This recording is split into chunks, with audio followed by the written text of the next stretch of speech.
At last, with Dying Light the Beast, we can finally see the true forms of the infected from Dying Light 2. As you all might know, there was a chemical spill in Villador, aka Black Monday. It was an attempt to save the city by dropping chemical bombs to vaccinate people, but all it did was contaminate the city and kill thousands. Furthermore, most of the special infected we encounter in Villador have in some way been altered by the chemicals. With the introduction of the beast, we can finally see how these infected actually look like. So technically no new infected were created for this game apart from the chimeras and a few anomalies here and there, but instead we were given completely new designs for old infected. In fact, some have been drastically changed. In my honest opinion, I think the infected without those yellowish growth across their bodies make them look a whole lot better. The designs go back to the roots of Dying Light with an upgraded aesthetic. Alright, enough talk, let's go over all the infected, and oh boy, there's a lot to go over. Oh, and near the end of the video, I'll go over the anomalies like the Tree of Madness and whatnot.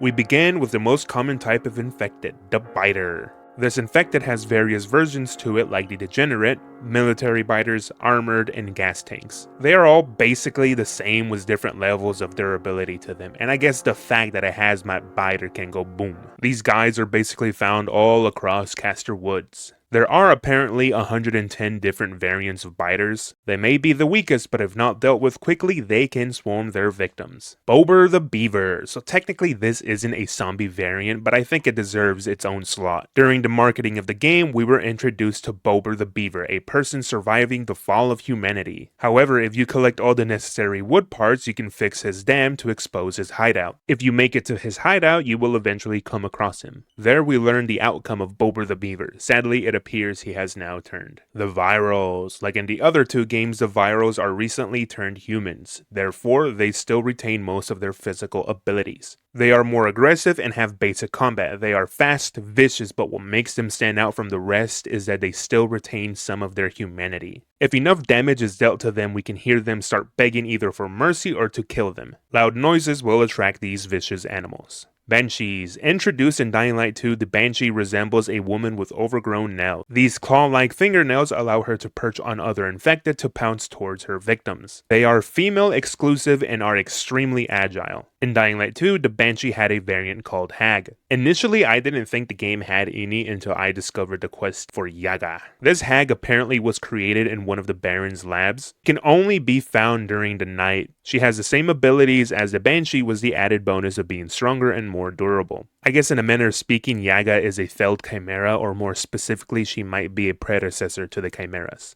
Bombers. Now for this game, bombers aren't called bombers, but for obvious reasons, I can't say their actual name, so if you know, you know. Compared to the rest of the infected, these guys are fat. You can typically hear them wheezing and lurking, waiting for their victims. Bombers will chase their prey until they go boom. Sometimes they'll explode before even reaching their victims. However, if they do blow up, they cause major damage, and if there's one, more than likely there are more. Charger. Initially in Dying Light 2, these guys were covered in a hard rock-like substance resembling hardened lava. This provided them good armor, only leaving their backs exposed, and as their name suggests, they charge at their victims with a powerful dash, knocking anybody out of their way. In the Beast, they now wear what resembles a bomb suit or riot gear, with rebars impelled all over their bodies. But like in Dying Light 2, their backs have a large hump, making it their weak spot. They are possibly the most drastic change to any character design from Dying Light 2 to the Beast. Spitter. They are typically positioned in the high ground, allowing them to spit at you with an acidic phlegm, allowing them to deal damage while staying out of harm's way. They are thin and have very low durability. Typically, when you encounter one of these guys, they are surrounded by other infected. Possibly one of the most annoying types of infected. Like imagine something sniping you from a far distance and it turns out to be spit. Speaking of spit, we got the goon, or as I like to call them, the gooner. Gooners are hard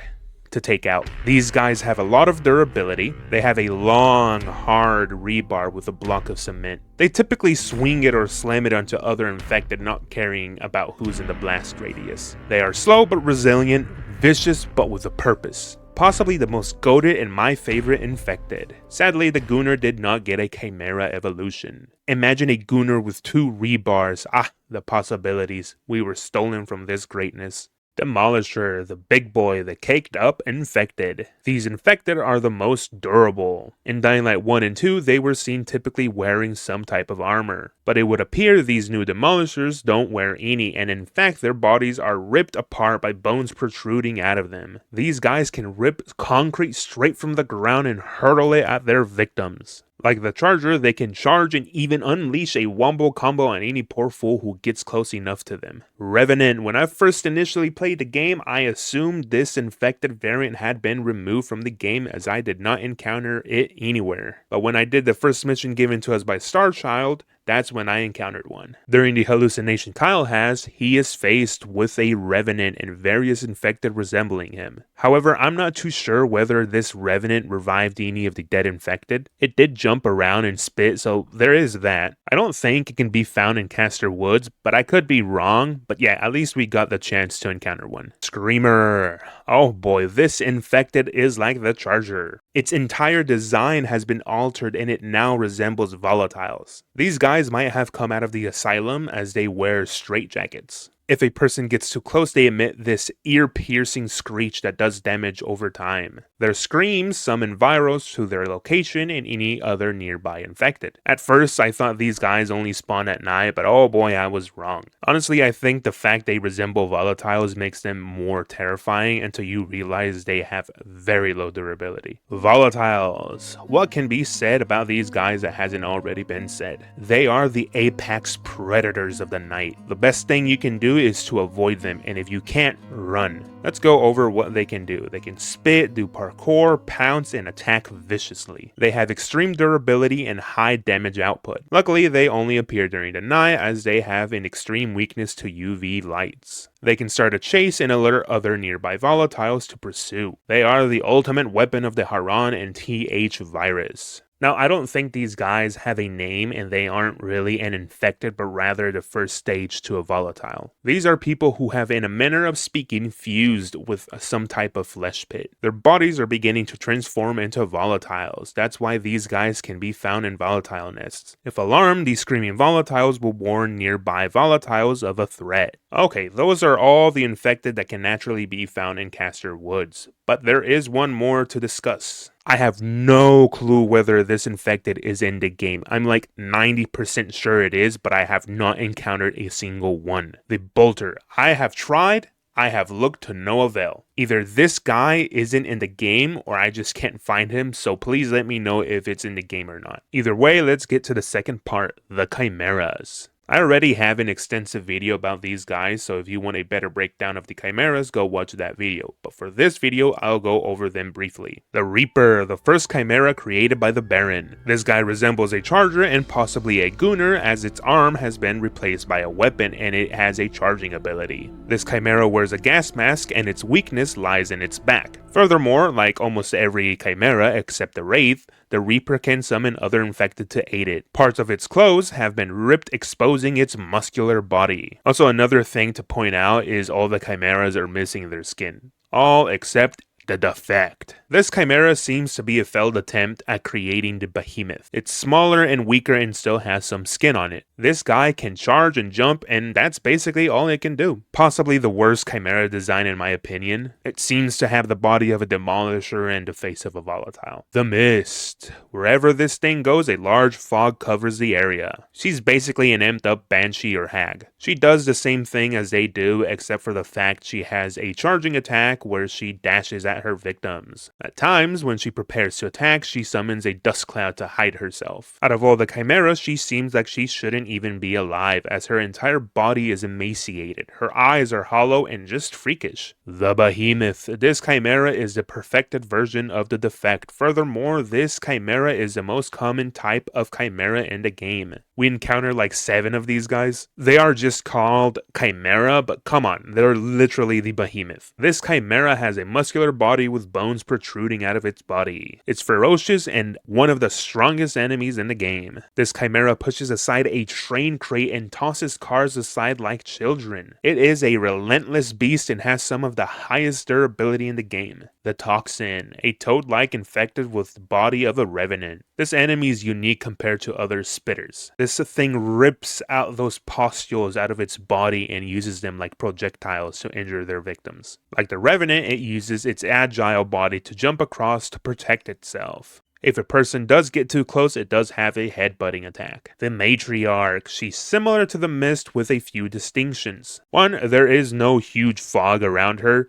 Second, she has clothes on and hasn't fully lost her hair. The Matriarch might be the most eerie chimera to fight. She is fast and her sharp claws deal heavy damage, however none of that matters. She will literally stop fighting and moving and begin weeping. Makes you remember these monsters at one point in time were human too. The Wraith. Like if volatiles weren't scary enough, we now got invisible ones. This thing is like a predator, moving quietly, waiting for the perfect moment to attack. If enough damage is done to it, then it'll abandon its invisibility and revert back to the tactics of a normal volatile to attack relentlessly. It does emit some blue-like electricity. To fight it, either use UV light, which will reveal its location, or fight it in the water where you'll be able to see its footsteps. You can also use a flamethrower to reveal it. The Colossus. This chimera is like a beefed up Reaper in Behemoth. Its body is muscular and seems to have retained a bit of skin. This thing will charge at its victims, but honestly, this chimera kind of lacked personality. It felt too generic. Like instead of this, we could have gotten a gooner chimera, but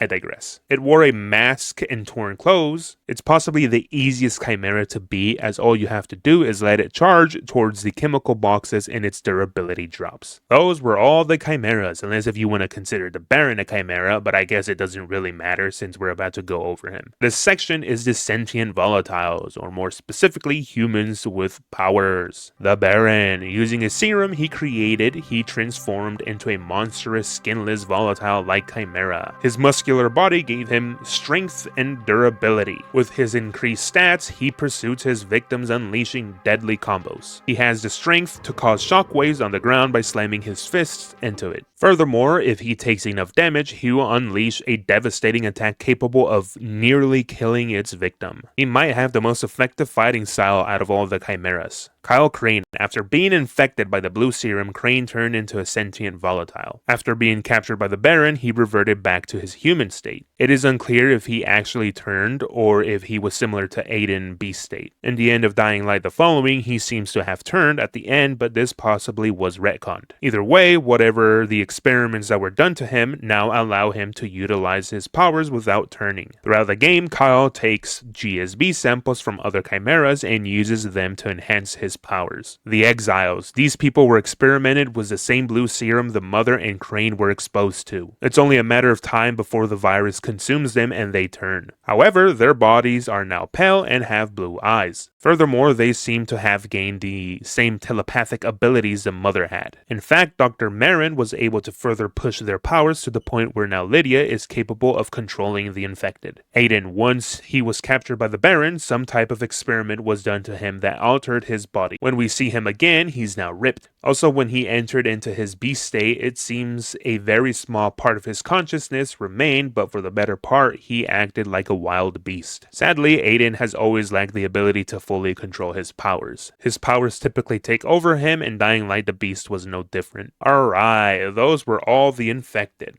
All but the anomalies. I don't even know what to consider these things, but I do feel like they belong in this video. Somehow the virus is beginning to evolve and jump to different species. When doing the side quest missions of Starchild, we come across a tree, aka the Tree of Madness. It appears the infected go there to die, although it is unknown why this happens. When we see the tree, the entire surrounding area is covered in biomass and roaches. When you stab the tree, blood spills out of it, and for whatever reason, reason, the tree screams in agony, alerting all the surrounding infected. When you take the bark, it almost seems like it's wooded flesh, if you will. The virus is now evolving, adapting, but into what is the real question? And we might have been given an answer. After waiting a while, Starchild reaches out and gives us the second side quest. We go looking for Rick inside a tunnel. The area seems to be covered in biomass and infected. A voice is heard speaking to us, telling us to come in and that the infected won't attack. When this entity is reached, we see Rick has now become a part of the biomass. The first thing it tells us is that they are unity. They are the swarm. It's almost as if the virus is now evolving and creating a new sentient form like a collective. It appeared it wanted Kyle for his powers, similar to how it took the powers of Rick and gained telepathy. Or perhaps it already had telepathy. In a future video, I'll break down everything we know about it, but for now, that is all. You have now reached the end of the video. Honestly, I enjoyed the chimeras and hope that the next game might still have one or two roaming around. Imagine walking around the new game and you find a gooner just gooning around. That would be a sight to see. However, I do like the fact that the chimeras by the end of the game appear to be a secondary villain, and that whatever is going on with the virus will end up being the true threat for future games.